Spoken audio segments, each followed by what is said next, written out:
नमस्कार विद्यार्थी मित्रांनो, मी पुन्हा एकदा आपल्या समोर व्हिडिओ घेऊन येत आहे। मी प्राध्यापक सतीश रत्नाकर, राज्यशास्त्रातील आपल्या 1991 नंतरच्या महत्त्वाच्या संकल्पना आणि जागतिकीकरण या प्रकरणाला आपण सुरुवात केलेली आहे। मागील व्हिडिओमध्ये आपण जागतिकीकरण म्हणजे काय या संदर्भात विवेचन केलेले आहे।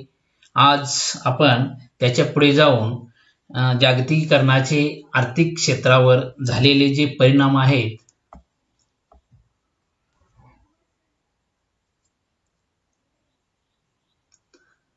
स्लाइड मध्ये तुम्हाला राज्यशास्त्राचे इयत्ता 12वीचे पाठ्यपुस्तक या ठिकाणी पाठ्यपुस्तकाची फ्रंट पेज समोर दिसते।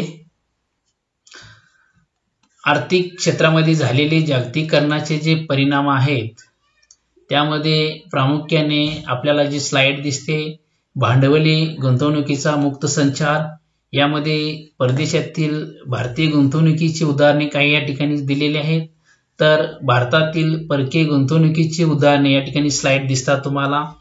परदेशातील भारतीय गुंतवणुकीची उदाहरणेमध्ये टाटा जॅग्वार लँड रोव्हरचा कारखाना युनायटेड किंगडम पहिल्या चित्रामध्ये आपल्याला दिसतो बघा। तर दुसऱ्या चित्रामध्ये ONGC विदेशी लिमिटेड व्हिएतनाम या ठिकाणी केलेली गुंतवणूक दिसून येते।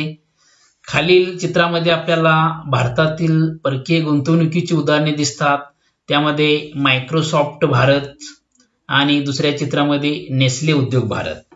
तर चला विद्यार्थी मित्रांनो की भांडवली गुंतवणुकीचा मुक्त संचार झालेला आहे या परकीय गुंतवणूक आणि भारतीय गुंतवणुकीतून आपल्याला सहजरित्या स्पष्ट होईल। गुंतवणूक हा अर्थव्यवस्थेतील एक महत्त्वाचा घटक मानला जातो। उद्योगधंद्यांना भांडवलाची गरज असते आणि भांडवली गुंतवणुकीतून उद्योगाची उभारणी करता येते।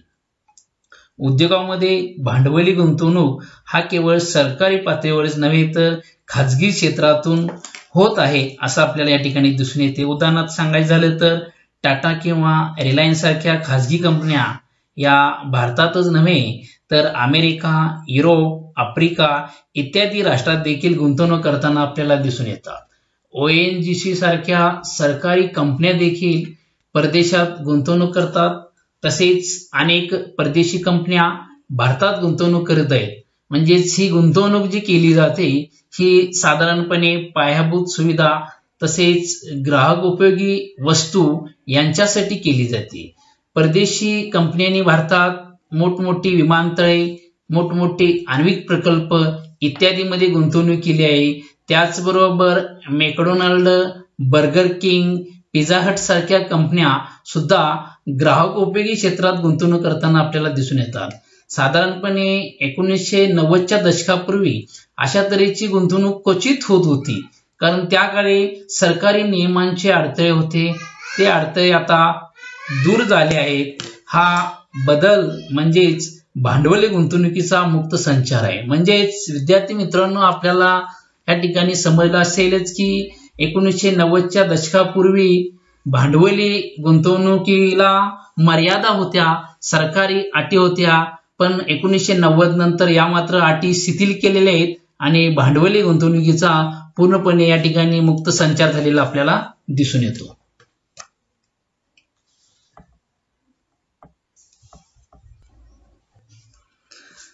आर्थिक क्षेत्रामध्ये झालेले जागतिकीकरणाचा पहिला परिणाम आपण पाहिलेला आहे की भांडवली गुंतवणुकीचा मुक्त संचार। यानंतर आपल्याला स्क्रीनवर दुसरा मुद्दा या ठिकाणी दिसून येतो, तो म्हणजे व्यापार या संकल्पनेमध्ये झालेले बदल। व्यापार या संकल्पनेमध्ये झालेल्या बदलातून 3 महत्त्वपूर्ण बदल झालेले आहेत, ते स्क्रीनवर आपल्याला या ठिकाणी दिसून येतात। त्यामध्ये गॅटच्या ठिकाणी WTO ची निर्मिती झालेली आहे। तर दुसरा परिणाम या ठिकाणी स्क्रीनवर दिसतो तो म्हणजे व्यापार हा प्रामुख्याने वस्तूंचा केला जात होता आणि तिसरा परिणाम दिसून येतो व्यापारासाठी कंटेनर कार्गोचा वापर। आता या ठिकाणी आर्थिक क्षेत्रामध्ये झालेले जे जागतिकीकरणाचे परिणाम आहेत यामध्ये व्यापार ही जी संकल्पना आहे ही साधारणपणे 1990च्या दशकानंतर व्यापार या संकल्पनेमध्ये फार मोठे बदल झालेले आपल्याला दिसून येतात आणि त्या बदलामुळेच ह्या ठिकाणी हे 3 घटकांचा परिणाम आपल्याला दिसून येतो। त्यामध्ये नंबर 1 सांगता येतो की गॅटच्या ठिकाणी WTO ची निर्मिती केलेली आहे। तर विद्यार्थी मित्रांनो, तुम्हाला माहितीच असेल की ह्या ज्या जागतिक संघटना आहेत किंवा वेगवेगळ्या पद्धतीचे जे करार आहेत, ह्या करारामधलाच एक गॅट हा करार आहे।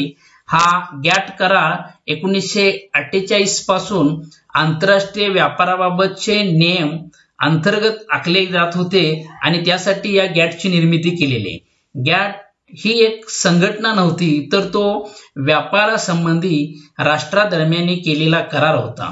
1995 मध्ये गॅटच्या ठिकाणी जागतिक व्यापार संघटनेची म्हणजेच WTO, त्यालाच आपण वर्ल्ड ट्रेड ऑर्गनायझेशन असं म्हणतो, यांची निर्मिती केली। आयातीवरील सीमा शुल्क आणि इतर कर रद्द करून जागतिक पातळीवर व्यापार मुक्त करण्यासाठी राष्ट्रांना प्रोत्साहन देणे हे या संघटनेचे प्रमुख कार्य होते असं या ठिकाणी सांगू इच्छितो।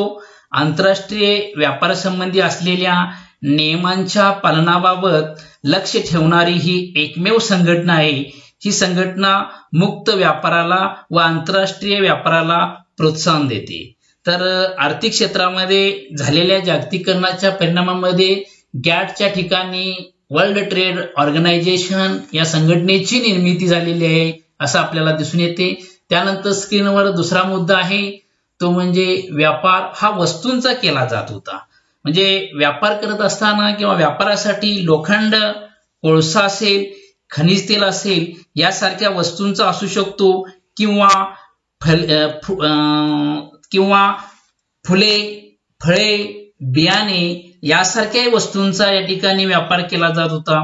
1990च्या दशकात व्यापार या संकल्पनेला अधिक व्यापक स्वरूप दिले गेले।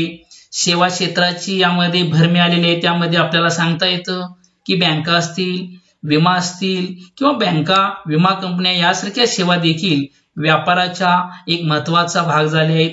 आज आपण त्याही पुढे जाऊन बौद्धिक संपदेच्या व्यापाराबाबत बोलतो। यात कॉपीराइट असेल, ट्रेडमार्क असेल, पेटंट असेल, यासारख्या गोष्टींचा समावेश केलेला आपल्याला दिसून येतो। त्यानंतर स्क्रीनवर आपल्याला व्यापारासाठी कंटेनर कार्गोचा वापर झालेला आहे, हा एक परिणाम दिसून येतो। आता या ठिकाणी स्क्रीनवर तुम्हाला मी कंटेनर कार्गो याचे चित्र दाखवलेले आहे।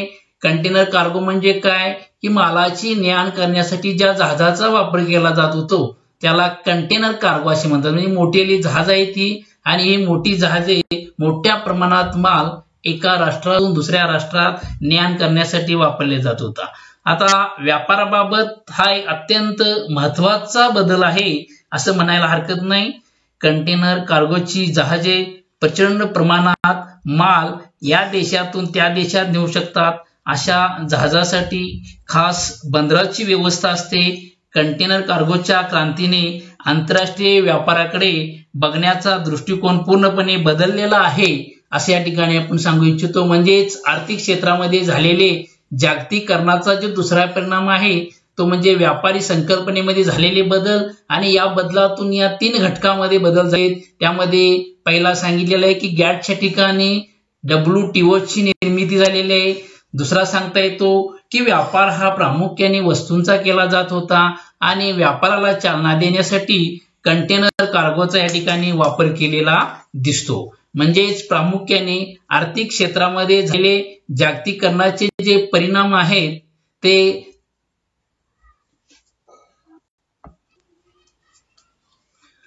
आर्थिक क्षेत्रामध्ये झालेल्या जागतिकीकरणाचा तिसरा परिणाम म्हणजे ट्रान्सनॅशनल कंपन्यांचा उदय।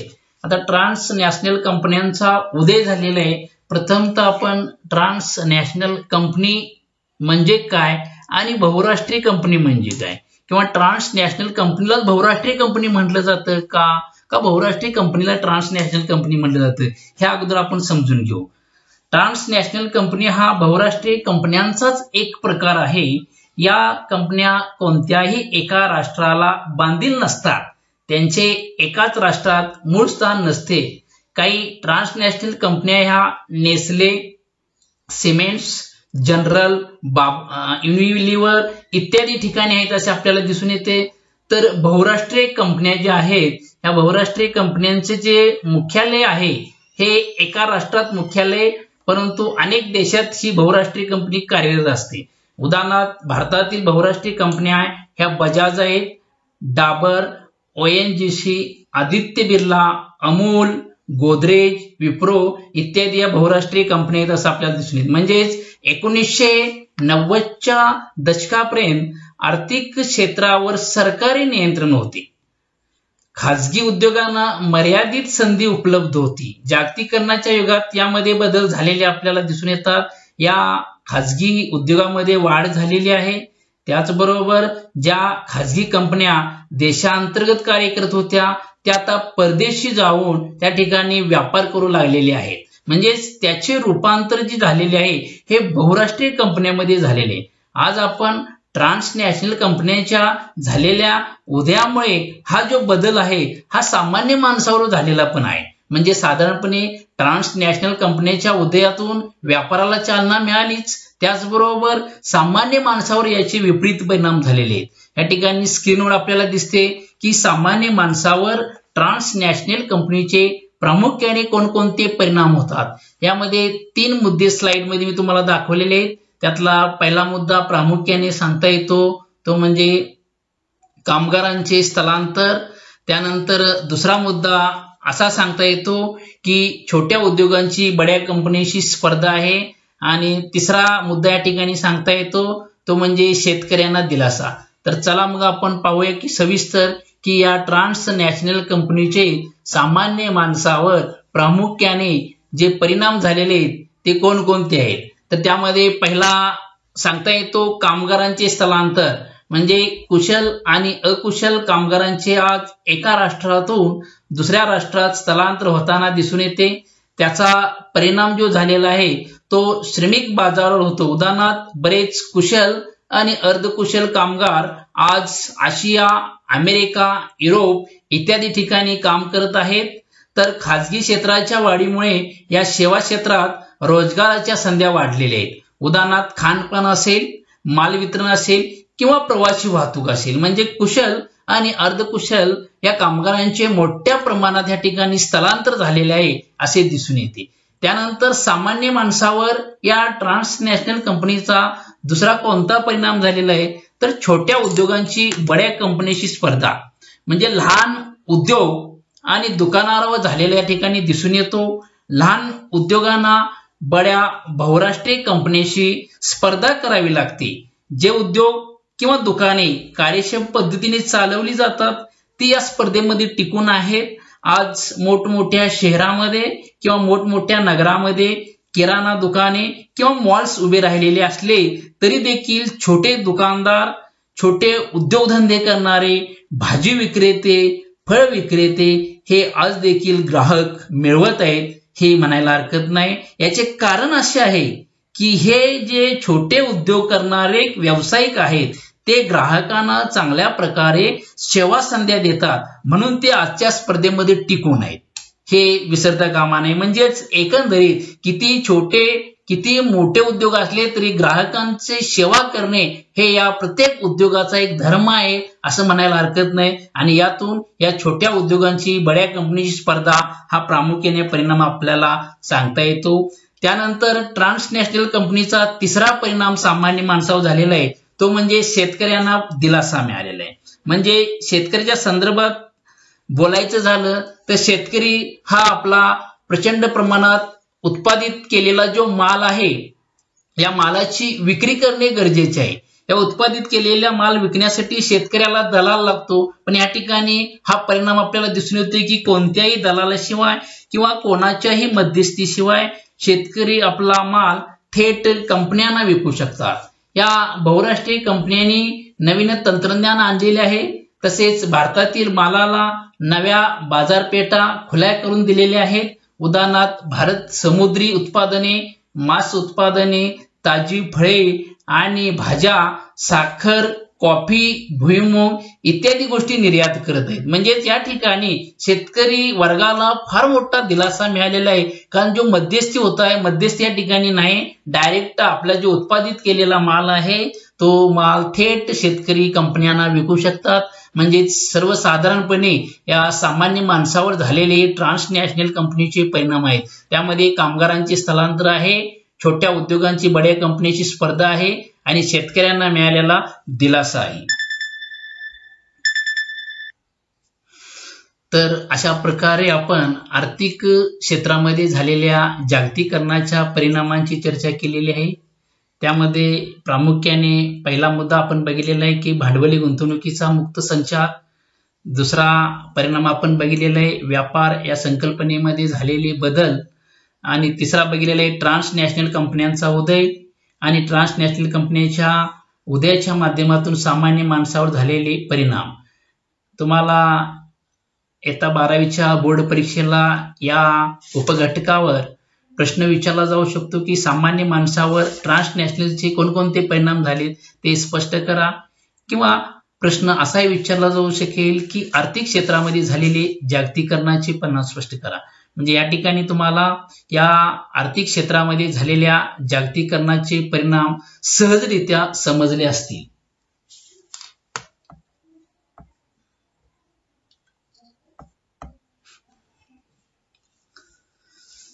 यानंतर आपण जागतिकीकरणाचे राजकीय क्षेत्रावर होणारे परिणाम या ठिकाणी स्क्रीनवर आपल्याला दिसते.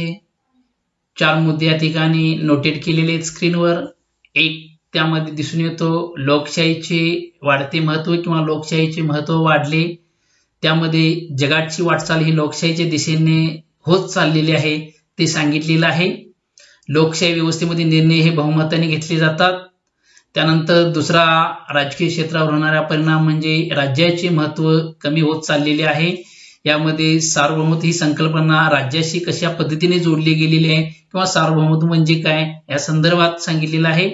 त्यानंतर सार्वभौमत्वावर अंतर्गत आणि बाह्य घटकांवर कशा पद्धतीचे आघात होत आहेत, बिगर राजकीय घटकांचा प्रभाव कशा पद्धतीने आहे आणि मानवी हक्क हे या ठिकाणी सांगितले. म्हणजेच जागतिकीकरणाचे या राजकीय क्षेत्रावर हे परिणाम आपल्याला दिसून येतात. म्हणजेच एकंदरीत जागतिकीकरणाचे परिणाम जे आहेत हे सर्व क्षेत्रावर पडलेले आहेत, पण ही सर्व क्षेत्रे ही एकमेकाशी निगडीत आहेत असं आपल्याला दिसून येते. याच्या अगोदर आपण जागतिकीकरणाचा आर्थिक क्षेत्रावर होणारा परिणाम बघितला, तेवढाच परिणाम या ठिकाणी राजकीय क्षेत्रावर होताना आपल्याला दिसून येतो. या ठिकाणी पहिला मुद्दा आपण या ठिकाणी बघतो, सविस्तर बघूया सगळेच की हे जागतिकीकरणाचे राजकीय क्षेत्रावर जे होणारे परिणाम आहेत त्यातला पहिला परिणाम प्रामुख्याने लोकशाहीचे महत्व वाढले. म्हणजे 1989 ची जी पूर्व युरोपमधील क्रांती आणि सोव्हिएत रशियाचे विघटन यांच्याकडे पाहिला असता तर कम्युनिझमचा झालेला अंत असे पाहिले जाते. म्हणजेच जग हे लोकशाहीच्या दिशेने वाटचाल करत आहे असे मानले जाते. सहभागी राज्य असेल किंवा नागरी केंद्रित शासन असेल किंवा सुशासन असेल, या संकल्पना आता महत्वाच्या होत चाललेल्या आहेत. लोकशाही व्यवस्थेमध्ये घेतलेले निर्णय हे बहुमताने घेतले जातात. सहभागी शासन व्यवस्थेत त्या पारंपरिक निर्णय प्रक्रियेच्या पलीकडे जाऊन समाजातील सर्व घटकांना निर्णय प्रक्रियेत कसे सामील करता येईल हे बघितले जाते. नागरिक केंद्रित शासन आणि सुशासन व्यवस्थेत नागरी समाजाच्या सहभागावर भर दिला जातो. म्हणजेच या जागतिकीकरणाचा राजकीय क्षेत्रावर झालेला परिणाम म्हणजे लोकशाहीचे महत्व वाढलेले, लोकशाही बळकट झालेली आपल्याला दिसून येते. आता लोकशाही म्हणजे काय या संदर्भात आपण राज्यशास्त्रामध्ये बऱ्याच वेळा पाहिलेले आहे. अब्राहम लिंकनची तुम्हाला कदाचित व्याख्या माहिती असेल. म्हणजे जे लोकशाहीचे महत्व या जागतिकीकरण प्रक्रियेमध्ये 1990 नंतर हे जास्तीत जास्त या लोकशाहीला महत्व प्राप्त झालेले असं आपल्याला या ठिकाणी दिसून येते. म्हणजेच या जागतिकीकरणाचे राजकीय क्षेत्रावर होणाऱ्या परिणामाचा दुसरा मुद्दा तो म्हणजे राज्याचे महत्व कमी होत चाललेले. म्हणजे एकंदरीत या राज्याचे महत्व कमी होत चाललेले. या ठिकाणी आपण सांगू इच्छितो की जागतिकीकरणाच्या संदर्भात असे मानले जाते की राज्य निर्मितीसाठी प्रमुख 4 घटकांची आवश्यकता आहे. ते 4 घटक म्हणजे इयत्ता 11वी मध्ये आपण पाहिलेले. त्यामध्ये भूप्रदेश, लोकसंख्या, शासन संस्था आणि चौथा आहे सार्वभौमत्व. म्हणजेच या चारही घटकातील कोणताही एक घटक जरी नसेल तर या ठिकाणी राज्याची निर्मिती होऊ शकत नाही. म्हणजे सार्वभौमत्व ही संकल्पना राज्याशी कशा पद्धतीने जोडली गेलेली आहे, सार्वभौमत्व ही संकल्पना राज्याच्या अधिकार क्षेत्राशी जोडली गेलेली आहे असं म्हणायला हरकत नाही. कारण त्याच्याच आधारे राज्याला आपल्याला अधिकार क्षेत्रात कायदा करण्याचा अधिकार असतो. सार्वभौमत्वावर आज अंतर्गत आणि बाह्य घटकाकडून मोठ्या प्रमाणात आघात होत आहेत असे मानले जाते. यामध्ये आंतरराष्ट्रीय कायद्याचा झालेला विस्तार असेल, प्रादेशिक संघटना असतील, क्षेत्रीय संघटना असतील, बाजारपेठेंचे जागतिकीकरण असेल, पर्यावरण असेल आणि मानवा प्रश्नाबाबतची वाढती चिंता असेल, ही सर्व बाह्य आव्हाने आपल्याला दिसून येतात. म्हणजेच राष्ट्रीय पातळीवरील सहमतीचा अभाव व त्यातून निर्माण होणारे मतभेद, वाढता वंशिकवाद, राष्ट्रवाद हे बिगर राजकीय घटकांचे कार्य आहे. पर्यावरण, लिंगभेद आणि मानवतावादी समस्यांना मिळालेले केंद्रस्थान ही अंतर्गत आव्हाने आहेत. म्हणजे थोडक्यात राज्याला अंतर्गत आणि बाह्य आव्हानाने त्रासलेला आहे असे आपल्याला या ठिकाणी दिसून येते. म्हणजेच राज्याचे महत्व या जागतिकीकरणाच्या प्रयोगातून कमी झालेले आहे. या ठिकाणी अंतर्गत आणि बाह्य अशा दोन्ही घटकातून राज्याला त्रासलेला आहे किंवा राज्यावर मोठ्या प्रमाणात आघात होत आहे असं म्हणायला हरकत नाही. त्यानंतर या ठिकाणी आपला तिसरा मुद्दा दिसून येतो तो म्हणजे बिगर राजकीय घटकांचा प्रभाव. आज आपल्याला दिसून येते की नागरी समाजाला मिळालेले जे महत्व आहे यामुळे बिगर राजकीय घटक हे पुढे आलेले आहेत. म्हणूनच स्वयंसेवी संघटना आणि गैरसरकारी संस्था म्हणजेच नॉन गव्हर्नमेंट ऑर्गनायझेशन, त्यालाच आपण NGO असे म्हणतो, यांना अनावश्यक महत्व प्राप्त झालेले आहे. त्या संस्था मानवी समस्यांच्या प्रश्नावर भर देतात. आज आंतरराष्ट्रीय संबंध हे केवळ राष्ट्रांच्या संबंधापुरते मर्यादित राहिलेले नाही तर त्यात बिगर राजकीय घटकांचा देखील समावेश झालेला आहे.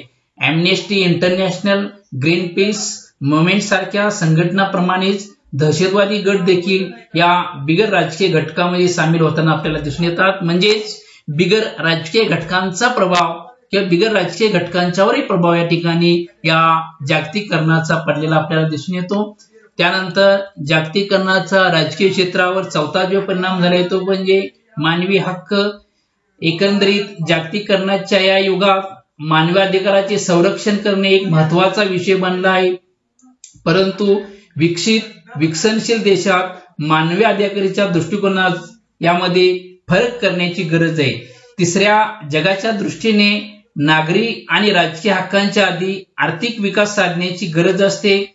तसेच वैयक्तिक अधिकारापेक्षा समाज आणि कुटुंब यांचे महत्व अधिक आहे. उदाहरणार्थ भारतीय संविधान, या संविधानाने तुम्हाला माहिती असेलच की संविधानाने सामाजिक न्यायावर अधिक भर दिलेला आहे. अन्न, वस्त्र, निवारा, शिक्षण आणि स्वास्थ्य यांना प्राथमिक आणि महत्वपूर्ण स्थान दिलेले असे मानले जाते. वितरणात्मक न्याय मिळवून देण्यासाठी लोक कल्याणापेक्षा स्वातंत्र्याच्या हक्कावर जास्त भर दिला जातो. म्हणूनच राष्ट्रांना आपला इतिहास, संस्कृती, राजकीय व्यवस्था आणि अर्थव्यवस्था या आधारे मानवी हक्काबाबत निर्णय घेण्याचा अधिकार दिला पाहिजे. थोडक्यात नागरी आणि राजकीय हक्क, स्वातंत्र्य या पाश्चात्य दृष्टिकोनाला प्रत्यक्षदर्शनी स्थानिक परिस्थितीची सांगड घालण्याची गरज आहे. वरील सर्व गोष्टी पाहिल्यानंतर आपल्याला एक गोष्ट जाणवते की भारतात वेगवेगळ्या आंतरराष्ट्रीय कराराचा भारत सभासद आहे. त्यामध्ये जागतिक व्यापार संघटनेचा सभासद म्हणून त्याने काम केलेलं आहे. त्याचबरोबर पाकिस्तान बरोबर केलेल्या सिंधू नदीच्या पाणी वाटपाच्या करारामुळे, तसेच बांगलादेशाशी केलेल्या फराक्का पाणी वाटप करारामुळे किंवा सिंधू आणि गंगा या नद्यांच्या पाणी वाटपाबाबत नियमाचे भारताचे पालन केलेले. म्हणजेच भारत हा एक या सर्व करारांचा आणि संघटनांचा सभासद आहे. त्यानंतर मोठमोठ्या धरणाबाबत विरोध करण्यासाठी उदाहरण सांगता येते आपल्याला की नर्मदा बचाव आंदोलनाने जागतिक बँकेची मदत घेऊन हे आंदोलन आंतरराष्ट्रीय पातळीवर नेलेले आहे. तर जैतापूर, कुडनकुलम येथील आण्विक प्रकल्पांना विरोध केला जात आहे. या प्रकल्पांना योग्य त्या परवानग्या मिळूनही काही राजकीय पक्ष आणि NGOशी सारख्या ज्या संघटना आहेत या संघटना आपल्याला विरोध करताना दिसून येतात. म्हणजेच या जागतिकीकरणाच्या युगात राज्याला किती महत्व आहे किंवा राज्य संकल्पना आज देखील महत्वाची आहे का जनक, हा प्रश्न आपल्याला या ठिकाणी पडलेला दिसून येतो. आपण राज्याच्या मुख्य घटकाकडे पाहत असताना राज्याचे प्रामुख्याने 4 मुख्य घटक आहेत. ते म्हणजे लोकसंख्या, भूप्रदेश, त्यानंतर शासन संस्था, सार्वभौमत्व, असे जे महत्वपूर्ण जे घटक आहेत या घटकांचा प्रभाव या राज्यावर पडताना आपल्याला दिसून येतो. आता या स्क्रीनवर आपल्याला 4 मुद्दे या ठिकाणी स्पष्ट मी केलेले आहेत की जागतिकीकरणाचे राजकीय क्षेत्रावर होणारे परिणाम, यामध्ये लोकशाहीचे महत्व वाढलेले आहे, राज्याचे महत्व कमी होत चालले आहे आणि बिगर राजकीय घटकांचा प्रभाव पडलेला आहे आणि मानवी हक्काबाबत या ठिकाणी सांगितलेले. म्हणजे एकंदरीत या जागतिकीकरणाचे ज्याप्रमाणे आर्थिक क्षेत्रावर परिणाम पडलेले आहेत तेवढ्याच प्रमाणात या ठिकाणी राजकीय क्षेत्रावर परिणाम पडलेले आपल्याला दिसून येतात. या उपघटकावर तुम्हाला परीक्षेला प्रश्न विचारला जाऊ शकतो की जागतिकीकरणाचे राजकीय क्षेत्रावर होणारे परिणाम स्पष्ट करा, किंवा असाही प्रश्न विचारला जाईल की सार्वभौमत्व हा राज्याचा एक महत्वपूर्ण घटक आहे. म्हणजे प्रश्न कशाही पद्धतीतून या घटकावर विचारले जातील, त्या प्रश्नांची तुम्ही सहजरित्या सोडवणूक कराल, सहजरित्या त्या प्रश्नाची तुम्ही उत्तरे द्याल अशी या ठिकाणी मला खात्री आहे.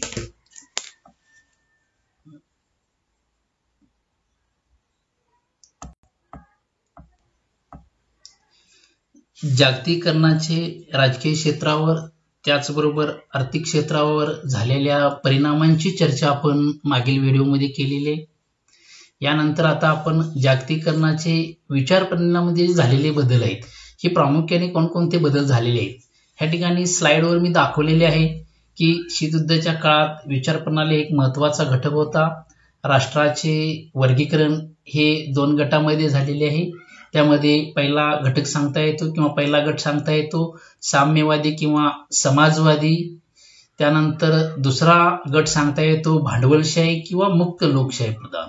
म्हणजे साधारणपणे जागतिकीकरणाचे हे विचार प्रणालीमध्ये झालेले जे बदल आहेत या बदलाच्या माध्यमातून हे जे गट निर्माण झाले त्या गटाच्या माध्यमातून पुढे त्याचे वर्गीकरणही केलेले. तसेच स्लाइडवर आपल्याला दिसून येते की बाजारपेठे अर्थव्यवस्थेची निर्मिती झालेली आहे. सरकारी किंवा सार्वजनिक क्षेत्राला प्राथमिक स्थान मिळालेलं आहे. तसंच भारतीय अर्थव्यवस्थेची ओळख जी आहे ती जगामध्ये मिश्र अर्थव्यवस्था म्हणून ओळख आहे. म्हणजेच विचार प्रणालीवर हे मोठ्या प्रमाणात झालेले बदल हे जागतिकीकरणामुळे झालेले आहेत असं आपल्याला दिसून येतं. साधारणपणे शीतयुद्धाच्या काळात विचार प्रणाली हा एक महत्वाचा घटक होता आणि यावेळेस ही राष्ट्राचे वर्गीकरण एकीकडे साम्यवादी आणि दुसरीकडे भांडवलशाही असे केलेले होते. सोव्हिएट रशिया, चीन किंवा पूर्व युरोप राष्ट्रे ही साम्यवादी, तर उत्तर अमेरिका आणि पश्चिम युरोपीय राष्ट्रे ही भांडवलशाही गट म्हणून त्यांची ओळख होती. विचार प्रणाली आणि अर्थव्यवस्था यांचा घनिष्ठ संबंध होता. विचार प्रणाली हा राजकीय घटक होता. प्रत्येक राष्ट्राची अर्थव्यवस्था ही त्या राष्ट्राच्या विचार प्रणालीनुसार आखली जात होती. उदाहरणार्थ पूर्व युरोपमध्ये साम्यवादी विचार प्रणाली होती आणि तेथे साम्यवादी अर्थव्यवस्था होती. अशा अर्थव्यवस्थेत सरकारी किंवा सार्वजनिक उद्योग क्षेत्राला प्राथमिक स्थान होते असं आपल्याला या ठिकाणी दिसून येते. पश्चिम युरोपमध्ये भांडवलशाही विचार प्रणाली होती आणि भांडवलशाही अर्थव्यवस्था होती. तेथे अर्थव्यवस्थेत खाजगी क्षेत्राला प्राधान्य दिले गेले होते. त्या काळात भारतासारखी राष्ट्र ही लोकशाही समाजवाद असलेली राष्ट्रे मानली जात होती. म्हणूनच येथील अर्थव्यवस्था खाजगी आणि सार्वजनिक अशा दोन्ही उद्योगांमध्ये होताना आपल्याला दिसते. याच व्यवस्थेला मिश्र अर्थव्यवस्था अशी म्हणली जाते. म्हणजे भारतीय अर्थव्यवस्था ही मिश्र अर्थव्यवस्था आहे. तुम्हाला परीक्षेला प्रश्न विचारला जाईल मिश्र अर्थव्यवस्था म्हणजे काय, तर मिश्र अर्थव्यवस्था म्हणजे की खाजगी आणि सार्वजनिक असे दोन्ही उद्योग ज्या अर्थव्यवस्थेमध्ये चालतात त्याला संमिश्र किंवा मिश्र अर्थव्यवस्था म्हणून त्या ठिकाणी ओळखली जाते. आज जागतिकीकरणाच्या युगात एकच प्रभावी विचार प्रणाली आणि एकच अर्थव्यवस्था दिसून येते. त्या व्यवस्थेचे वर्णन आज बाजारपेठी अर्थव्यवस्था असे केले जाते. परंतु सर्वच राष्ट्र एका प्रकारच्या बाजारपेठी अर्थव्यवस्थेचा अवलंब करत नाहीत.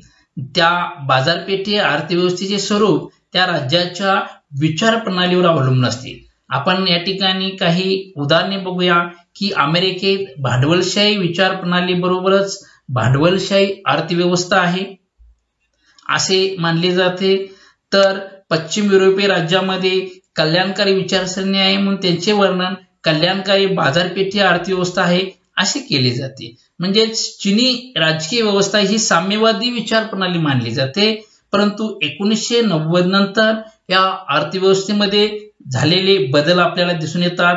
आज चीनच्या अर्थव्यवस्थेला साम्यवादी बाजारपेठी अर्थव्यवस्था असे मानले जाते. म्हणजे एकंदरीत या विचार प्रणाली हा जो घटक आहे हा शीतयुद्ध काळानंतर एक महत्वपूर्ण घटक मानला जातो.